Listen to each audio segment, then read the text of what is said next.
میں نے جو پہلی مرتبہ مکہ میں داخل ہوئے اور وہ خانہ کعبہ کو دیکھا تو مجھے کچھ نہیں ہوا.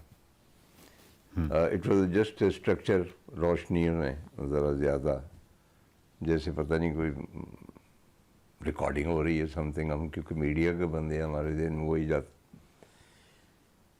اور چونکہ میں نے طے کر رکھا تھا کہ ایک تو وہ نہیں ہونا اور میں نے لکھنا بھی نہیں. ٹھیک ہے. اب یہاں پہ میں بڑی آسانی سے 3-4 صفحے لکھ سکتا تھا، میرے پاس لفاظی ہے، لیکن چونکہ میں وعدہ کر چکا تھا کہ نہ طے شدہ رد عمل ہوگا، نہ وہ لکھوں گا جو مجھ پہ نہیں گزری. ٹھیک ہے.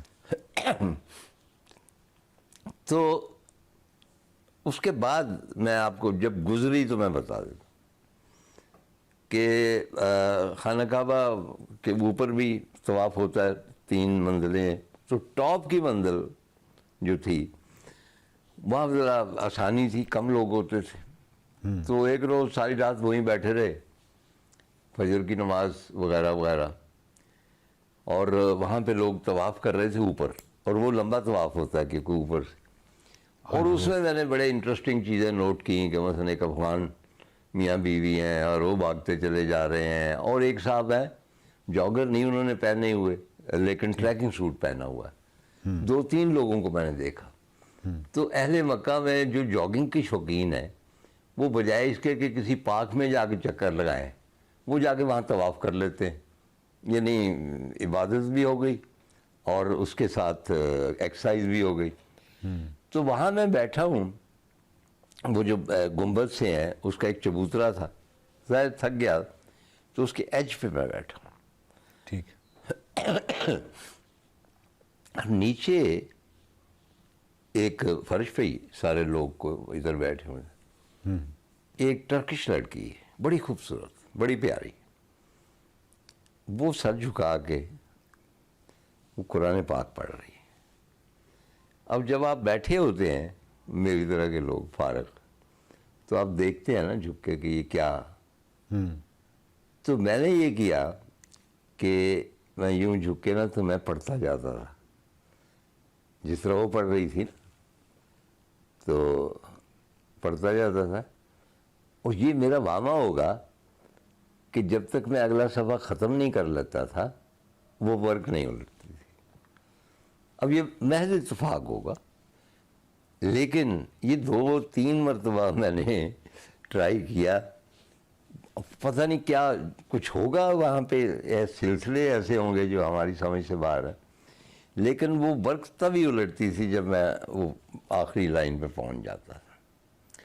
اچھا اس کے بعد میں نے دیکھا تو وہ اس نے گھٹنوں کے یوں کر کے لیٹی تھی، بیٹھی تھی، اور اس کی ٹانگیں ادھر تھی اور اس کے پاؤں ظاہر جوتی نہیں پہنی تھی، ان میں سفید جرابیں تھیں. اور میں نے سوچا، اور ان کے جو ایڑیاں تھیں ان پہ مٹی لگی تھی. میں نے یہ سوچا کہ یہ جب بھی آئی ہے بچی تو ظاہر ہے صاف ستھری ہو کے نئے کپڑے پہن کے اور نئی جرابیں پہن کے آئی. تو اس نے طواف کیا ہے، اور یہ خانہ کعبہ میں جب وہ طواف کر رہی تھی تو یہ مٹی خانہ کعبہ کی. آئی ڈونٹ نو کہ مجھے کیا ہوا، یعنی میری ہچکی بن گئی. کچھ نہ کچھ ان مٹی کے ان ذروں میں جو وہاں تھے، وہ جرابیں دیکھ کے تو میرے رد عمل ذرا مختلف ہوا ہے. یعنی وہ جو رد عمل انیشلی وہاں ہونا چاہیے تھا وہ نہیں ہوا. یہاں شاید نہیں ہونا چاہیے تھا کہ بھئی یہ جرابیں ہیں ٹھیک ہے پہنی ہوئی ہیں گندی ہوئی ہیں، لیکن میرے اندر جو کانسیپٹ وہی تھا کہ اس نے طواف کیا ہوگا اور یہ جا رہی ہوگی اور کس طرح اس نے حجر اسود کو چوما ہوگا، اور اس دوران اس کے جو وائٹ ساکس ہیں ان میں مٹی لگتی چلی گئی. ڈاکٹر صاحب بہت شکریہ. ناظرین، موول کعبہ شریف جو سفرنامہ ہے یہ ضرور پڑھیے گا، بہت ہی کمال مشاہدہ ہے، بہت ہی کمال تحقیق ہے، اور رہنمائی کے طور پہ بھی یہ کتاب آپ کو ضرور پڑھنی چاہیے. بات چیت کا جو سلسلہ ہے مستنصر حسین طاہر صاحب کے ساتھ وہ جاری ہے. موول کعبہ شریف کے حوالے سے بہت سارے سوالات ہیں جو ابھی ہم نے کرنے ہیں. اگلی قسط میں پھر ملاقات ہوگی. دیکھتے رہیے نکلے تیری تلاش میں. تو